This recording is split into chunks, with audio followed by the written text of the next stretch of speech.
start.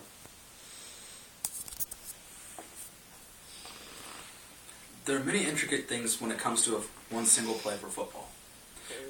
I coach youth, and when it comes to football, everything starts up front.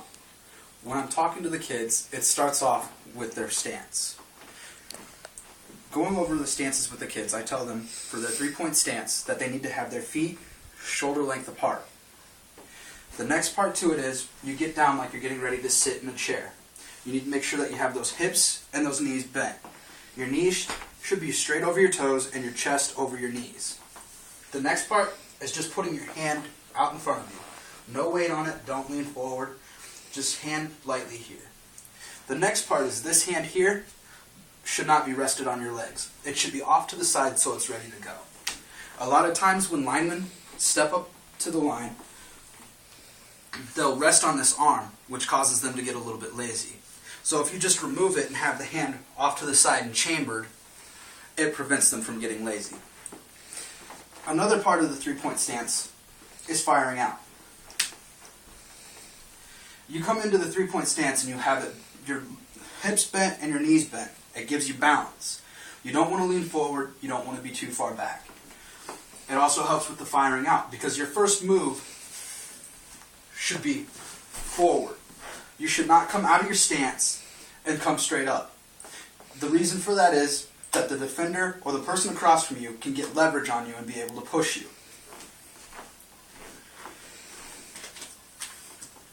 Along the offensive line, there are 5 positions. You have your center, your guards, and your tackles. The right side of the line is my even side, and the left side is my odd side. I say that because you count by 2s on this side, or you count by the evens. So the gap between this player and this player, which would be my center and my guard, would be my 2. Between my guard and my tackle would be my 4, and outside of my tackle would be my 6. On the left side of my line, I have the 1 gap, I have the 3 gap, and I have the 5 gap.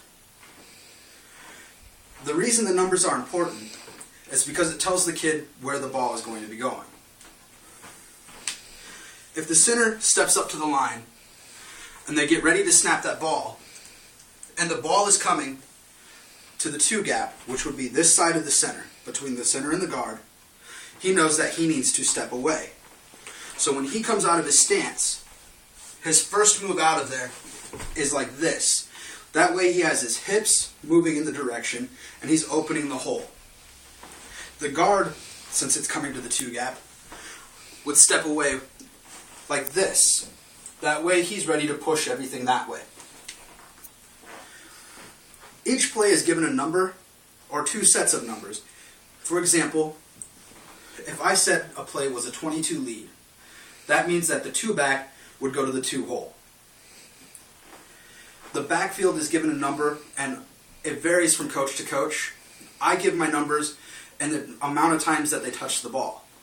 So my quarterback would be my 1 back. He takes the snap from the center every single play. The next person would be my halfback or my running back. They would be my 2 back because they touch it second most. Then the third person would probably be my fullback. He's more of an extra lineman for me.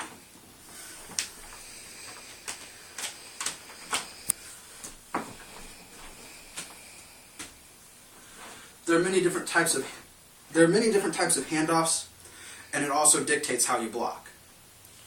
If it's a toss, it means it's going to the outside, and so you want to seal off that edge. So my line would go like this, so that everybody's facing this way. They might do a little slide step so that they can seal that outside off. If it's a dive, it's just a normal run. That means the running back would be coming up the middle, and the line would just fire off. Another step from my line would be for a pass play. For the pass play, you would form a pocket. So my center, my guards, and my tackle would move to form a small pocket so that my quarterback is able to stand there and get the ball off. They cannot shoot forward, so their first move out of their stance would be just a small jab back, forming this small pocket.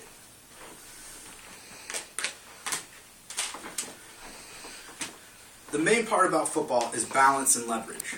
When I say coming out of their three-point stance they need to shoot forward, it's so that they keep those hips underneath them, because the hips are where you generate most of your power.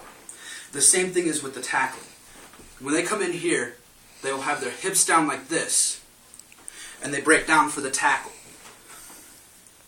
So teaching the three-point stance on offense is beneficial because it helps them get that power and the explosion and the spring.